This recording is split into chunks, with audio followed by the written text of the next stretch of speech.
Hello, everyone. Here is my Cold War movie project. I'm going to be talking about Dr. Strangelove and the Manchurian Candidate.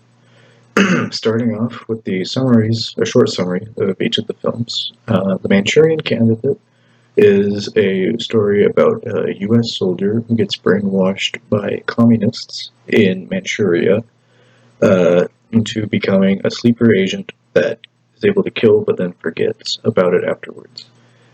He is triggered by the card, the Queen of Diamonds, which comes up in a clever way at a costume party later in the movie. His mother is a Lady Macbeth style character who wants her husband to become leader of the U.S., and he's a very Joe McCarthy demagogue. Uh, but she is actually employed by the communists herself. And so she uses her own brainwashed son to kill various political opponents of her husband, which eventually comes back to bite her in the butt later at the end of the movie. Um, it's a really dark movie, considering the time period, especially the ending. I wasn't expecting that. And it was really good. The other movie, Doctor Strangelove, or How I Learned to Stop Worrying and Love the Bomb, is, I'd say, equally dark, but contrast this with some of the funniest writing and acting ever put to film. So the plot is that a U.S. general has gone insane, thinking that the communists are trying to poison America's precious bodily fluids with fluoride, and commands bombers in his British base to go nuke Russia. So the Pentagon finds out and gathers its top members in the war room, along with the titular Dr. Strangelove, who's a Nazi scientist with an interesting relationship with his right arm that they presumably got out of Operation Paperclip. They also bring in the Russian ambassador, which leads to the classic line, "Gentlemen, you can't fight in here. This is the war room."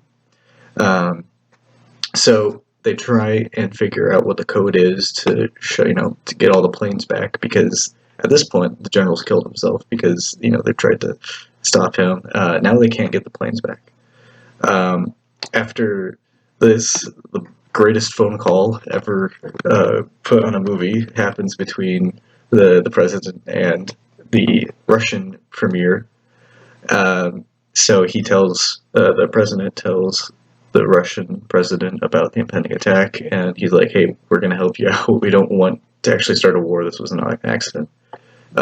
But then after this, the Russian ambassador tells the president that the Soviet Union made a doomsday device that's basically a bunch of nukes that are dirty bombs, which basically means that they completely irradiate the area around them. So they basically have this nuclear deterrent that if anybody sets off a nuke, the entire world is going to be uninhabitable.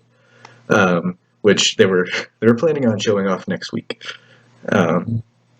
So they eventually get the code, and they send back all of the planes except for one, which is led by Major King Kong. And they try and shoot down the plane, but they fail to do it, and it gets damaged, but Major King Kong is able to detach the nuke and write it down like a rodeo bull, which is probably the most famous scene in the movie. And then while the bomb is dropping, they're trying to decide what to do.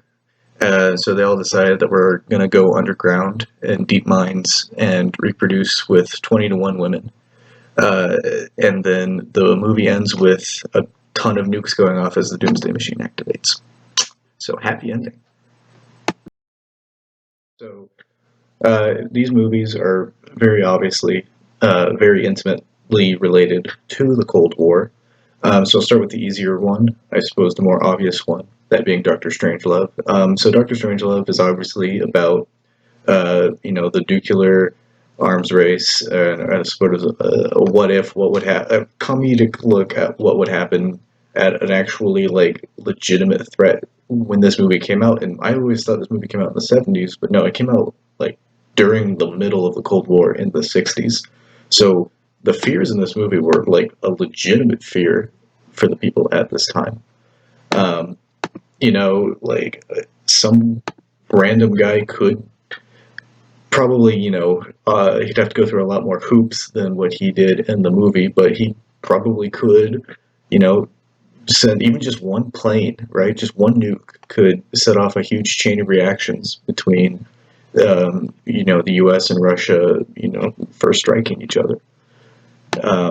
So again, this is obviously, I don't even want to say it's unrealistic because it's not during this time. Just the way that it's portrayed is unrealistic. Um, it also kind of satirizes the political discussions between. I feel like the military and the public, especially, like they keep using the word not pit. What was it? Gap. They keep talking about gaps like all the time. Like, oh, we have to avoid the gap. Like, they don't even know what. I don't think they know what they're talking about half the time, but they're like, we have to make sure that this gap is filled in between the U.S. and Russia.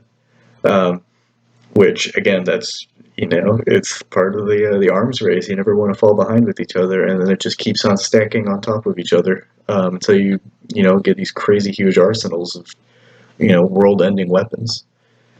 Um, also, the first time I watched this, I was like 13, 14. I didn't know anything about Operation Paperclip, so obviously the Nazi scientist who came from the U.S. taking um, scientists from the remains of Nazi Germany in hopes to, further their own gains. The head of NASA, the guy who made NASA pretty much, Werner von Braun, was the guy who made like V2 rockets for Germany. So he's, but if you read up on the guy really didn't care about much. He just wanted to build rockets. He didn't care who he was working for. Anyway, so that's probably the easier one.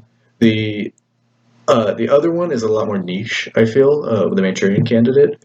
It's more about the effects of actual brainwashing rather than what we consider real brainwashing, because I don't think you can really do that.